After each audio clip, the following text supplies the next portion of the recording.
I wasn't supposed to be home. That's the only reason I'm still alive. I'd driven halfway to work when I realized my wallet wasn't in my pocket. I remember being annoyed more than anything. Just another careless morning. I turned the car around, pulled into the driveway, and walked inside quietly. The house felt normal, safe, familiar, until I heard her voice, soft, intimate, coming from our bedroom. "We'll increase the dose tonight," Emily whispered. I froze in the hallway. A man answered her. Comfortable. "He hasn't noticed?" My chest tightened. Emily gave a quiet laugh. The same one she used when she curled against me on cold nights. "No," she said. "Ryan trusts me." My name sounded wrong in her mouth. Foreign. Disposable. I didn't move. Didn't breathe. The hallway suddenly felt like thin ice beneath my feet. "Soon," she continued softly, "everything will be ours. Ours. Not mine. Not his. Ours."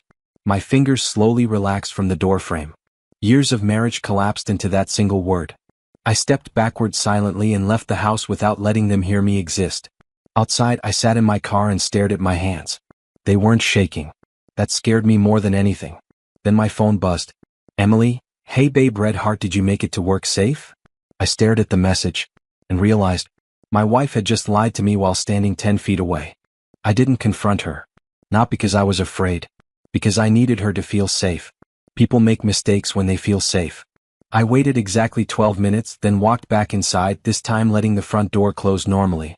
My keys hit the bowl on the console table with their usual metallic clink. I called out casually. Footsteps. Then the bedroom door opened.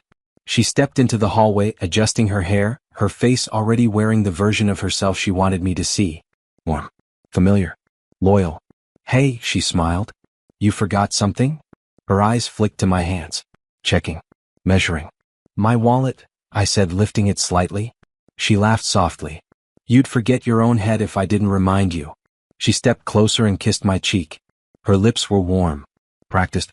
Perfect." "I thought you had Pilates," I said. "It ended early," she replied smoothly. No hesitation. Not even half a second. She walked past me into the kitchen, completely at ease. Too at ease. She grabbed 2 mugs from the cabinet. Her movements were calm. Routine. Then she asked without looking at me, "How are you feeling today?" Not, "How was your drive?" Not, "Why did you come back?" "How are you feeling?" My chest tightened. Because suddenly, that question didn't sound like concern. It sounded like data collection. That night, I pretended to fall asleep before her.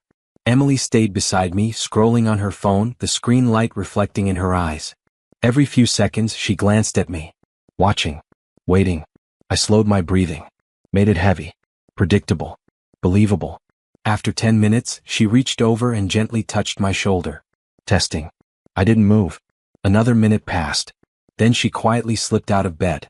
The bedroom door opened with slow precision, then clicked shut just as carefully. I waited 5 seconds. Then followed. The hallway was dark, but her voice carried from the kitchen in a low whisper. "Yes," she said. "He's asleep." My stomach tightened. "No," she continued softly. "He hasn't noticed anything." Pause. Then she added, quieter this time. "I increased it last week. Like you told me." Increased it. My hand pressed against the wall to steady myself. The man's voice answered through her phone. I couldn't hear the words clearly, but I heard her response. "I know," she whispered. "But once it's done, everything transfers to me anyway." Transfers. Not shares. Transfers. Ownership. Finality. I stepped backward silently before the floor could betray me. Back into the bedroom. Back into the bed she shared with me. Minutes later, she returned and laid beside me again. Her hand rested gently on my chest. Feeling my heartbeat. Tracking it. Waiting. And in that moment, I realized something that turned my blood cold. She wasn't afraid of losing me. She was preparing to replace me. Morning came like nothing had happened. Emily stood at the kitchen counter, sunlight falling across her shoulders as she stirred a cup of coffee. She looked peaceful. Ordinary. Dangerous. "Morning," she said softly when she saw me. Her smile was effortless. I forced one back. She turned and held out the mug. "I made yours." I took it slowly. The ceramic was warm. Familiar. The same mug I'd used every morning for years. I watched her face carefully. No fear. No hesitation. Only patience. Waiting. I raised the mug halfway, then paused. "Did you already have yours?" She nodded casually and lifted her own cup. But I noticed something. Her coffee was lighter. More cream. Mine was darker. Untouched. She was watching my hands now. Not openly, but closely. Measuring. I brought the mug to my lips and let it hover there for a second. Then I lowered it. Still hot, I said. She smiled gently. Give it a minute. Her voice was calm. Controlled. Confident. Like she knew time was on her side. I set the mug on the counter and walked toward the sink, pretending to rinse something. Her shoulders relaxed slightly behind me. Relief. That's when I understood the truth fully. She didn't need to rush. Because in her mind, I was already dying on schedule. I stopped drinking anything she gave me after that. Not abruptly. That would have raised suspicion. Carefully. Strategically. I'd bring the mug to my lips. Tilt it slightly. Let her see the motion. Then I'd leave it behind when she wasn't looking. Pour it down the sink. Into the soil of the plant on the back porch. Anywhere but inside me. Emily never questioned it. Because she didn't think she needed to. 3 days later, I went to a private clinic across town during lunch. Paid cash. No insurance trail. No explanations. The nurse drew my blood. Asked routine questions. I gave routine answers. 2 hours later, she returned with a paper in her hand and a different expression on her face. Mr. Calloway, she said carefully, are you prescribed any sedatives? No. She hesitated. Then showed me the results. Elevated benzodiazepine levels. Consistent exposure. Repeated dosing. The words blurred together after that. Not suspicion. Not theory. Proof.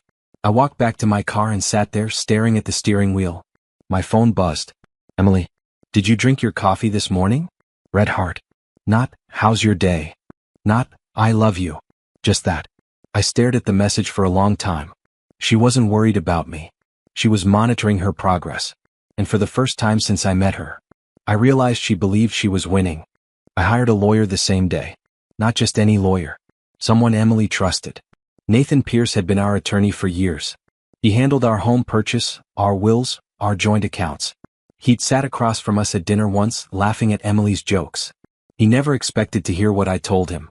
She's been drugging me, I said, placing the toxicology report in front of him. He didn't interrupt. Didn't react immediately. He read every line first. Then looked up.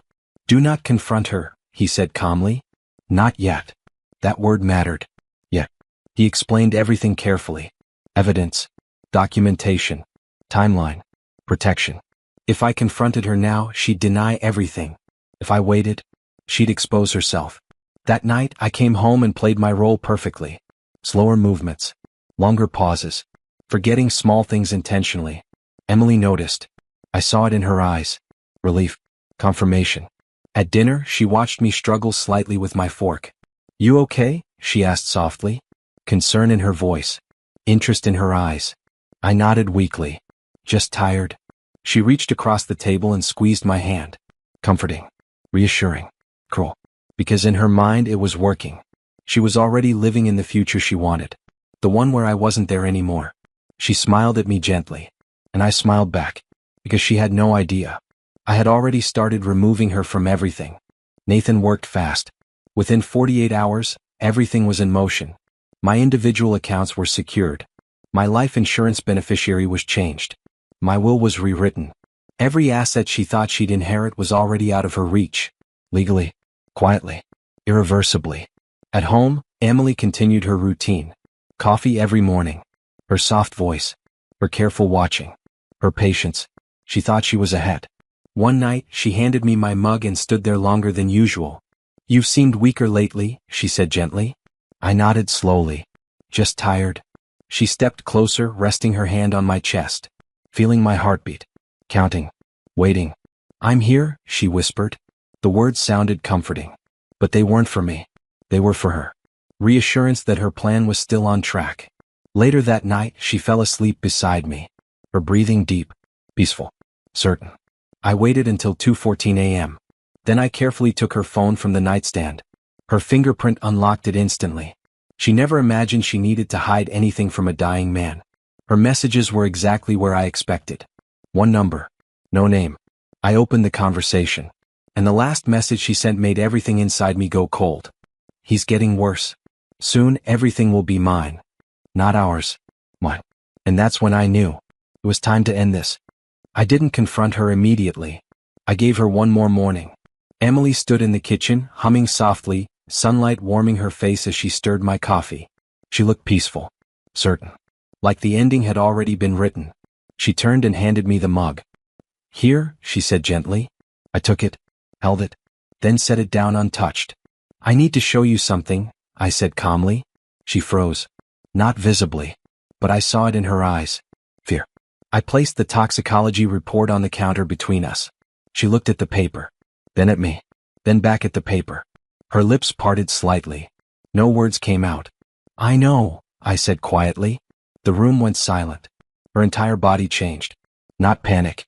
Not yet. Calculation. Searching for a way out. But there wasn't one. I've already spoken to an attorney, I continued. Everything is documented. Still silence. Still that same paper between us. She wasn't looking at me anymore. She was looking at the end. Because in that moment she understood something she never expected. She hadn't been watching me die. I had been watching her expose herself. I picked up my keys and walked toward the door. She didn't follow. Didn't speak. Didn't move.